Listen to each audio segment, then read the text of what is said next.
two identical tops apart from the colour, and I messed up the one top in shortening it. So how could I correct it without it looking silly and avoid making the same mistake on this one and make it a little bit different? Stick with me and I'll show you. Right, I trimmed it off. I trimmed this end off to the desired length and then found it was just slightly short. I hadn't allowed enough. So I did a narrow hem, a very narrow hem, just a double folded over edge. But it's still not quite enough. So let me show you how I made up that deficit. I'm starting off with some 3-ply 100% cotton yarn, which I purchased from Amazon, and a number 2 crocheting hook. And I want to do this nice crocheted edge, but I need a starting point. So I'm just making a little blanket stitch all along the edge with the cotton. This will give me a starting point to crochet an extra little scalloped edge onto it. You just want to make sure that these are evenly spaced, same depth. You come in from the front to the back and you draw your thread across and around, kind of around it. And then when you pull it through, it's made a stitch. Got quite a long length of thread to prevent having to join it too often. So in again, front to back, and you just bring it around. And I'm going to continue this all the way around. Okay, that's the blanket stitched edge, which is quite pretty on its own. And then I'm doing a little simple scalloped edge. It's not really a formal crochet stitch. It's an improvised one. So I'll show you how to do that. Show you how you start it with this. Imagine this is your cotton. And all you will do is make a loop, put your crochet hook through it, and then come through here.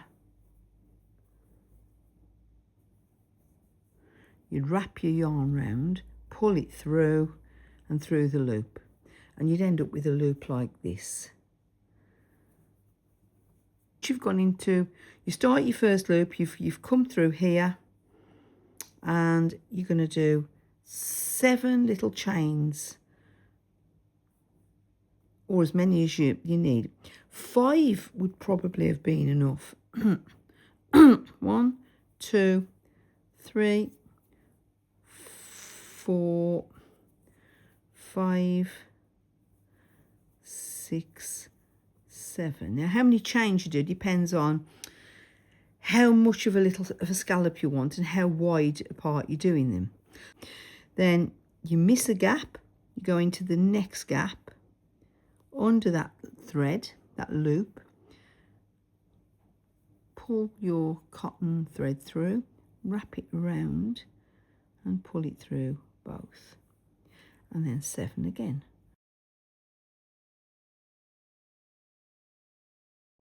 You can add an edge like this, and you can add more layers of this. You can go in and out of these loops and do another layer or a few more layers. Depends how much length you need to add. But for this, all I'd done was cut it the length of this a tiny bit too short. It was just, I'd cut it to the length that I wanted it, the finish to be. So by the time I'd hemmed it, it was a little tiny bit shorter than I wanted. So this simple edge will give me that back.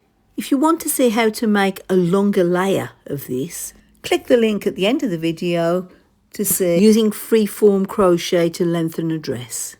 Let me show you how I'll finish this off now. Do our 7 chains. Right, so now we've come back to the starting point here. We've got one gap in between. In, draw the thread through, wrap it round like before. Oh, I'm going to cut the thread off.